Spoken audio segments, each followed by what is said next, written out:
कक्षा 9वीं के सभी विद्यार्थियों, आज मैं आपको साइंस का एक पेपर बताऊंगा जो आपको सुबह सुबह 100% देखने को चांस मिलेगा इसका।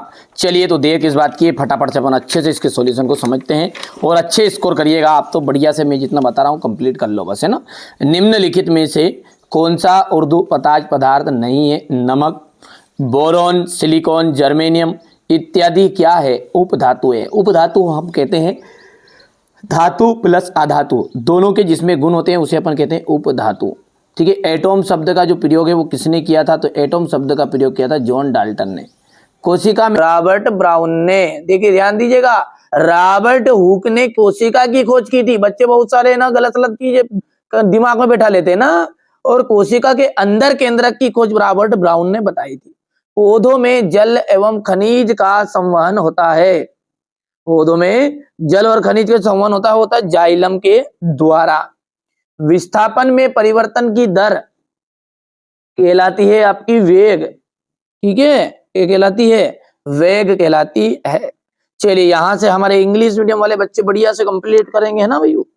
चलिए आगे बढ़ते हैं और अगला देखते हैं। ये हमारे इंग्लिश मीडियम वाले बच्चों के लिए, ठीक है भैया। चलिए आगे, ये इतना हो गया। अब है रिक्त स्थान। देखिए तापमान जब बढ़ाते हैं तो कणों की जो गतिज ऊर्जा है वो भी बढ़ती है। तापमान जब बढ़ाएंगे तो कणों की गतिज ऊर्जा भी बढ़ेगी। विलियन जो है, विलियन विलियन होता है समांगीय मिश्रण। ऐसा होता है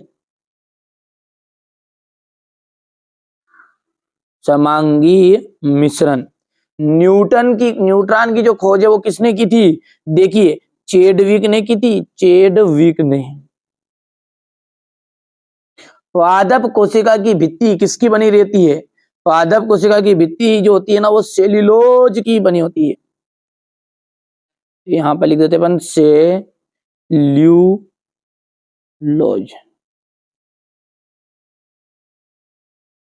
स्थायी ऊतक की कोशिकाएं डिडेस विभाजित डिडेस नहीं होती। तो देखिए स्थायी जो ऊतक होते हैं ना उनकी कोशिकाएं अभी भी विभाजित नहीं होती।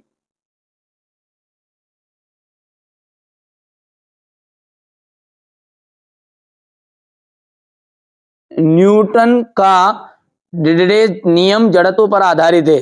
तो न्यूटन का जो प्रथम नियम है, ठीक है भैया।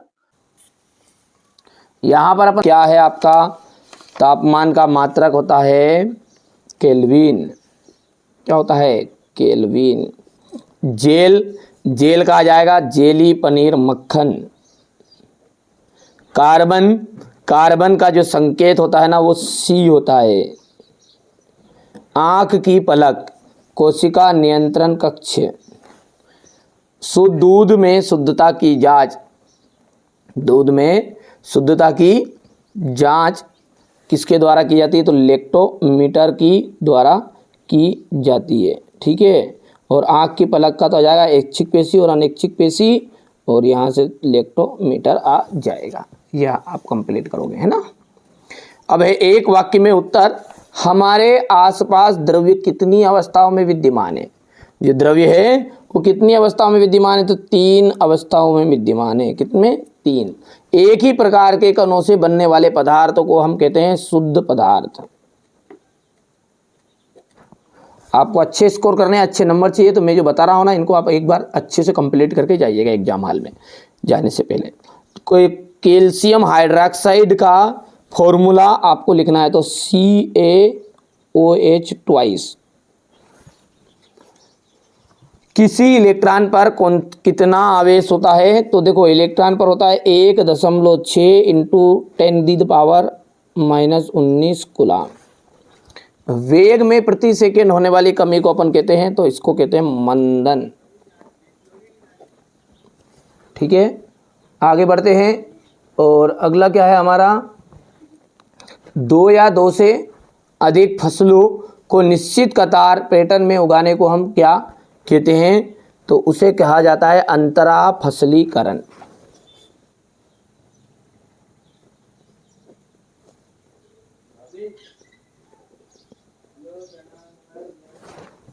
अंतरा फसलीकरण ये इतना हो जाएगा। यहाँ से आप देख सकते हैं, आगे बढ़ते हैं। ये आपका यहाँ पर है सत्य असत्य की बात करें तो कोलाइड क्या है आपका, कोलाइड एक समांगी मिश्रण है क्या, नहीं। क्यों, क्योंकि ये आपका असत्य रहेगा, क्योंकि ये कौन सा है आपका समांगीय मिश्रण है, ये विषमांगी है, इसलिए असत्य हो जाएगा। यहाँ से दूसरा जो है वो सत्य रहेगा। अल्फा कणों का द्रव्यमान 24 U होता है, ये भी आपका असत्य रहेगा। बल एक अदिश राशि नहीं सदिश है, इसलिए ये भी आपका असत्य होगा। निलंबन कण के कण फिल्टर पेपर से नहीं निकलते, बिल्कुल सत्य बात है। आगे देखते हैं तो ये आपका द्रव का निश्चित आयतन और निश्चित आकार होता है, ठीक है। इसका निश्चित तो आयतन तो होता है, आकार अनिश्चित होता है, जिस बर्तन में डालो वैसा वैसा आकार ले लेता है, तो ये आपका असत्य रहेगा, ठीक है भैया। आगे बढ़ते हैं यहाँ से। अब क्वेश्चन नंबर 6 से जो है ये क्वेश्चन आंसर शुरू है, इनका सॉल्यूशन मैं आपको एक साथ दूंगा। देख लीजिए आप पहले प्रश्नों को कि ऊर्ध्वपातन को परिभाषित करना है, गलनांक और क्वथनांक में अंतर बताना है, भौतिक एवं रासायनिक परिवर्तन के दो उदाहरण हैं, मिश्रण और यौगिक में अंतर, समांगी और विषमांगी मिश्रण के कोई 2 उदाहरण देने हैं आपको।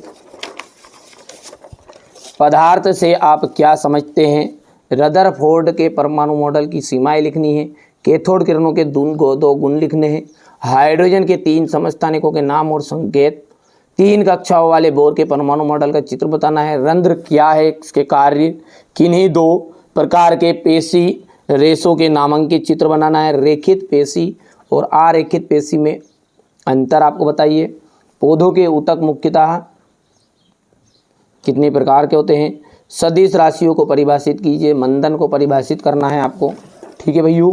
इसके बाद में हो जाएगा बल का एसआई मात्रक, न्यूटन के गति का तृतीय नियम बताना है, घर्षण से आपको क्या लाभ होते हैं, गुरुत्वीय त्वरण से आप क्या समझते हैं, प्रणोद किसे कहा जाता है, गुरुत्वीय त्वरण जी और गुरुत्वीय नियतांक जी में अंतर बताइए, आर्किमिडीज का सिद्धांत बताइएगा, पादप कोशिका तथा जंतु कोशिका के बीच में अंतर बताना है, ऊर्जा संरक्षण के नियम उदाहरण सहित आपको बताना है। ये क्वेश्चन नंबर आपका 20 हो जाएगा, यहाँ से देख सकते हैं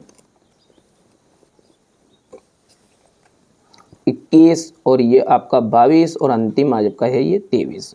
चलिए तो यहाँ से अपन सॉल्यूशन को अच्छे से देखेंगे।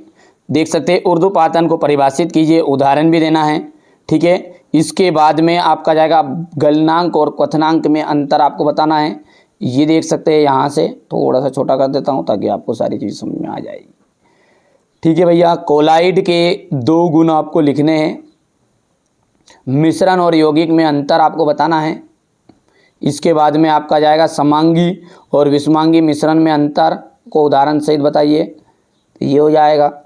इसके बाद में भौतिक और रासायनिक परिवर्तन के उदाहरण देने हैं, उदाहरण सहित समझाना है, ये हो जाएगा रासायनिक परिवर्तन के उदाहरण। रदरफोर्ड के परमाणु मॉडल की क्या सीमाएं हैं, कैथोड किरणों के कोई 2 प्रमुख गुण लिखिए, हाइड्रोजन के 3 समस्थानिकों के वो नाम और संकेत बताना है, 3 कक्षाओं के बोर के परमाणु मॉडल का चित्र बताने हैं, रंध्र के कार्य लिखने हैं अपने को, किन्हीं 2 पेशी ऊतकों का नामांकित चित्र बनाना है, तो ये आपके पेशी ऊतक का नामांकित चित्र रहेगा। रेखित